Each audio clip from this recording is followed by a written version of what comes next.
그런데 미국 하원 외교위원회가 이 기사를 공식 기록으로 포함시키는데 만장일치로 동의해버렸습니다. 미국 하원이 이재명에 대해서 반미주의자고 극좌라고 규정해버린 것입니다.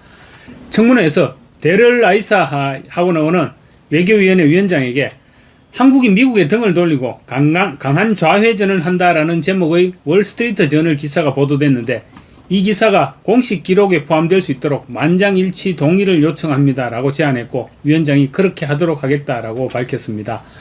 공식 기록에 포함된다는 것은 해당 기사가 단순히 회의 중 언급된 것이 아니라 위원회의 공식 문서철에 첨부되어서 영구 보존되는 자료가 된다는 것입니다. 그렇게 되면 훗날 누군가가 청문회 기록을 열람하면 해당 기사도 함께 확인할 수 있도록 의원들이 참고할 공식 자료로 남게 된다는 것입니다. 또 향후 의회 보고서나 토론회에서 이재명은 극좌다라고 인용될 수도 있는 것입니다.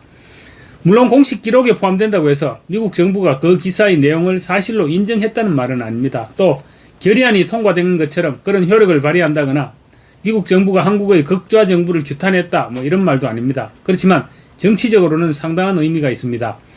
왜냐하면 미국 하원 외교위원회 같은 공식 회의에서 한국이 미국의 등을 돌리고 강한 좌회전을 하고 있다는 취지의 월스트리트 저널 기사가 언급되었고 또 그 기사를 공식 기록에 남기자는 제안이 별다른 이의 없이 만장일치로 받아들여졌다는 것은 적어도 미국 의회 인사들이 해당 문제의식을 중요하게 보고 있다는 신호로 해석될 수 있기 때문입니다.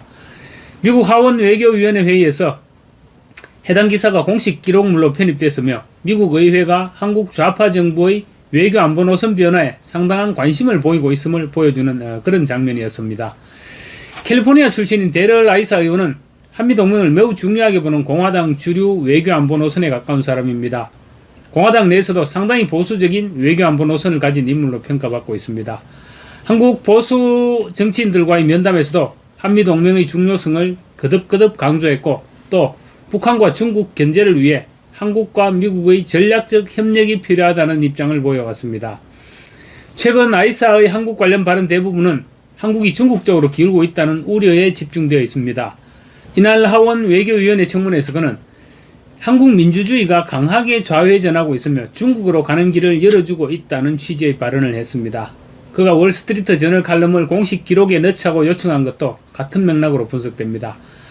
아이사 의원이 최근 가장 적극적으로 나선 분야는 한국의 미국 기업 규제였는데 매우 비판적인 입장을 유지해왔습니다. 아이사는 구글, 메타, 애플, 쿠팡 등 미국 기업이 한국에서 차별받고 있다고 여러 차례 주장해왔습니다. 특히 그는 한국 정부의 디지털 플랫폼 규제나 공정거래 정책이 미국 기업만을 겨냥하는 것 아니냐 이런 문제를 지속적으로 제기해왔습니다. 최근 한국 관련 발언들을 종합해보면 한미동맹은 유지돼야 하지만 한국이 중국에 지나치게 가까워지거나 미국 기업을 차별한다면 미국 의회가 문제를 제기해야 한다는 일관적인 메시지를 던져왔습니다.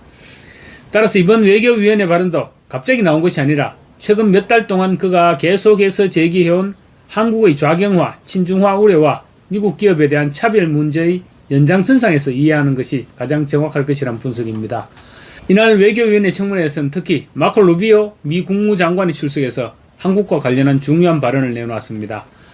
보이스 오브 아메리카 선임 기자로 활동했던 재미 언론인 윌리엄 킴이 정리한 내용인데 짧지만 주목해야 될 내용입니다. 윌리엄 킴이 정리한 내용을 일단 그대로 전해드리겠습니다. 미국 시각 오늘 3일이었습니다. 루비오 국무장관이 출석한 미 하원 외교위원회 청문회 4시간 가까운 긴 시간 중에 한반도 관련 문답은 고작 5분 정도였다. 그런데 그 5분이 묵직하면서도 불편하다. 공화당 중진 데럴 아시아 의원의 질문은 날이 서 있었다. 한국의 민주주의가 강하게 좌측으로 기울었다. 중국을 향해 더 많은 통로를 열어주고 있고 메타, 쿠팡 같은 우리 기업들을 억압하기 시작했다. 민주적 절차를 통해 반미 성향으로 돌아서는 나라들을 우리가 어떻게 해야 하는가라고 물었습니다.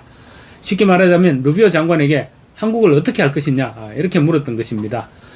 루비오 장관의 답은 외교적으로 정중했지만 맥락을 보면 불편하다.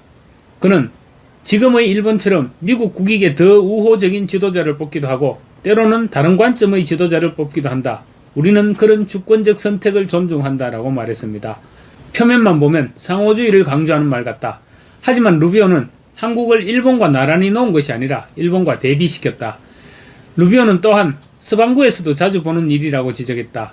워싱턴의 외교의회에서 서방구 사례라는 말은 베네수엘라나 볼리비아 같은 반미 좌파 정권을 뜻하는 코드다.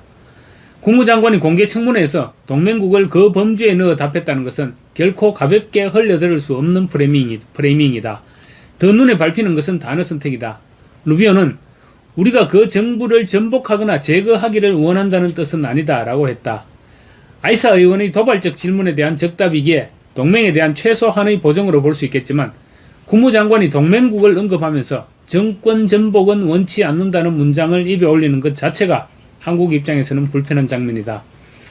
아울러 쿠팡, 메타 문제, 루비오는 이를 미국 기업에 대한 한국의 태도로 규정하면서 이것이 한미 무역 합의 타결 능력에 영향을 미쳤다라고 공개석상에서 처음으로 못 박았다. 지난 2월 조현 외교부 장관과의 면담에서 비공개로 거론된 쿠팡 문제가 이번에는 의회 정언이라는 공식 기록으로 올라온 것이다. 이건 향후 관세 협상에서 디지털 플랫폼 규제를 압박카드로 쓰겠다는 의사를 사실상 공표한 것으로 읽히는 대목이다. 이 흐름을 정리하면 세 가지다. 미 공화당 주류 일각에서 이재명 정부를 친중 좌경으로 규정하는 프레이밍이 이제 의회 차원에서 가시화되고 있다는 것. 그 프레이밍이 이념 비판에서 그치지 않고 통상협상이라는 경제적 압박으로 곧장 전환되고 있다는 것. 그리고 루비오는 그 프레임을 정면으로 부인하지 않으면서도 무역 연계를 강화하고 있다는 것. 세 가지다. 워싱턴은 동맹에 점점 더 거래 우선의 잣대를 들이밀고 있다. 서울은 그 압박을 역으로 활용해서 자주 노선과 대중 대러 접근을 넓히는 흐름이다. 트럼프의 불편한 국민 정서도 적극 도움이 된다. 국책 연구기관들이 베이징과 모스크바를 빈번하게 오가고 1대1로를 공개 찬양하는 친중학자들의 글들이 쏟아지는 것을 보면 이 한미 간극은 앞으로 더 노골화될 가능성이 크다. 서울의 노련한 외교 전문가들 일부는 이미 이 흐름을 간파하고 보다 세밀한 대미 외교를 촉구하고 있다. 하지만 이재명 정부가 그 목소리를 귀담아 듣고 있다는 신호는 보이지 않는다. 지금 서울의 외교나 침판이 어디를 향하고 있는지 솔직히 가늠이 되지 않는다라고 적고 있습니다. 루비오 장관의 발언과 관련해서 우리가 주목해야 할 또 다른 부분이 있습니다. 이날 청문회는 미국 시간으로는 3일, 한국 날짜로는 4일 열렸습니다. 경찰청이 몰스탄 대사를 출국 정지시킨 날짜가 한국 날짜로 1일이었습니다. 탄 대사에 대한 출국 정지 조치 직후 미국 하원에서 데럴 아시아 의원이 이재명과 이재명 정권에 대해서 극자 정권이라는 언론 기사를 외교위원회 회의록에 박제하고 또 루비오 장관은 하원 청문회에서 전복, 제거 이런 단어를 입에 올렸던 것입니다. 이런 상황들이 과연 우연의 일치였을까요? 날짜별로 정리해보면 이렇습니다. 5월 28일 모스탄이 입국했고 그리고 6월 1일 앨리슨 후커 미국 국무부 정무차관이 방한을 시작했고 같은 날 경찰의 모스탄 출국 정지가 신청됐으며 법무부가 받아들였습니다. 3일 후크 차관이 귀국했고 4일 미국 하원 외교위원회 청문회에서 한국 관련 논의가 있었습니다. 루비오 장관은 분명히 모스탄과 관련한 보고를 받았을 것이고 청문회 발언에 일정 부분 영향을 끼쳤을 것으로 보는 것이 합리적인 추측이 아닐까요? 외교는 말보다